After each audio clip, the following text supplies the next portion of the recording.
Point your foot down to the mat. Draw the belly to the spine, arms alongside the ear. Perfect. Sit even lower. Warm the legs. And 1. Hands together. Bow all the way down. Exhale. Look forward. Inhale. Hands down. Step back. Vinyasa or not. Once you're done, warrior 1 coming up. Right foot in, yogis.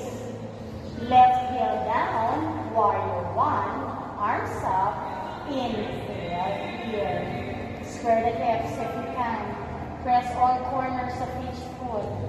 Hands down to the mat. Step back, vinyasa or not. Other side. On your next inhale, left foot in, right heel down, arms up, warrior 1.